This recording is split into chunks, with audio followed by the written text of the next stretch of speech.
I rise this evening to make a brief contribution to the Work Health and Safety Bill 2019.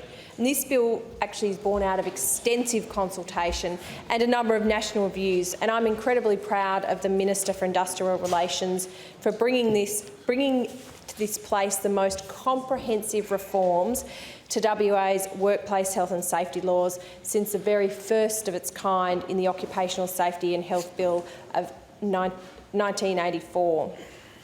With this bill, our government is aiming to modernise our state's workplace health and safety laws by bringing workplace health and safety for all workplaces in WA under a single act.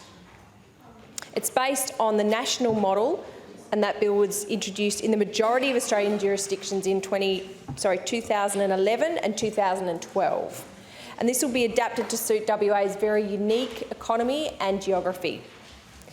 The element of the bill that I would like to focus on with my remarks is the introduction of 2 offences for industrial manslaughter. The current laws that deal with workplace fatalities are outdated, ineffective, unjust and most definitely unacceptable. It's a fundamental right of every worker that they should come home safely every day. No one should die at work.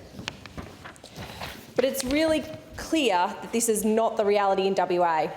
We've failed workers, and I wish to take this opportunity to express my deepest sympathy to families who have lost a loved one in a workplace death. Along with unions, a number of grieving families have been powerful and vocal advocates to bring about changes to the law to protect other families from suffering as they continue to do. As we've already heard this evening, in January of 2017, tragically, Wesley Ballantine fell 12 metres from the roof of the site which he was working on in the Perth CBD. It had been identified that there was no adequate fall prevention system for Wesley and his manager to connect their safety harness to, and yet work continued. This is grossly negligent on behalf of the employer. A young man with literally his whole life ahead of him paid the ultimate price for his employer's appallingly unsafe work environment. This is an absolute disgrace. This young man went to work and never returned, and his family will actually never recover from this loss, as we heard through the contribution made from the member of Perth. I found that very difficult to hear. The grief that Wesley's mother is still enduring. Importantly, this was totally avoidable. This young man's death was entirely preventable if the employer had done what they should have done, protected their worker.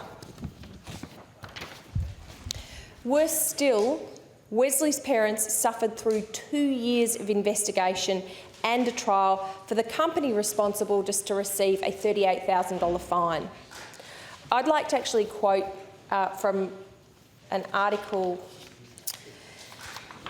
from the West Australian, dated the 26th of June 2019, where Wesley's mother said, and I quote, "Is the value of life considered the same on a work site versus any other ordinary citizen who acts negligently? No, it's not. If you are convicted of a high level of negligence causing death on a workplace, you're fined, which your insurer pays out on, and you can just continue on operating your business and being responsible for employees. How is that equitable? It is grossly unfair and grossly inadequate, and this is why there needs to be reform to place equal value on the life of every human, no matter where they are killed. It's time that we level the playing field and treat every life with the same respect and value." I certainly can't disagree with any of those sentiments. The Workplace Health and Safety Bill 2019 is the product of extensive consultation. This includes the Ministerial Advisory Panel on Work Health and Safety Reform, working to adapt the national model, Workplace Health and Safety Bill, for use in WA, public consultation on the 43 MAP recommendations and additional government recommendations, and key national workplace health and safety inquiries, the Boland Report and the Commonwealth Parliament's Education and Employment Reference Committee report.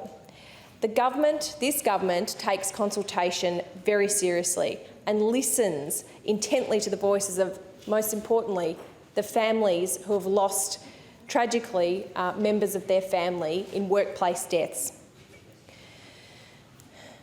The heartbreaking death of Mr Ballantine is unfortunately not an isolated incident. In April 2018, as we've already heard from other members, Robert Quinicho died whilst working for Civmec Construction and Engineering at their wastewater treatment plant in Perth. His daughter Ashley, as quoted in an article on Perth Now on the 30th of August 2018, said, and I quote, "Whilst my family and I went about our lives as normal, my dad was dying in the arms of a work colleague 10 metres up in the air. There are no words to express the pain and suffering my family has endured since that day, not limited to emotional distress, but also financial suffering. There should be zero tolerance for negligent behaviours on our work sites for individuals and corporations alike. This cannot be achieved through self-regulation and must be made law." In 2019, 162 workers in Australia were fatally injured while working, up from 144 in 2018. As of the 30th of January this year, 15 workers have been fatally injured in 2020, on par with figures from 2019. This bill places the onus on the employer to produce a working environment which sufficiently protects and cares for its workers. This legislation will protect workers by introducing 2 offences for industrial manslaughter: an indictable offence and a simple offence with significant penalties. Individuals and corporations who compromise worker safety deserve to be punished according to the gravity of the incident which occurs as a result of their negligence.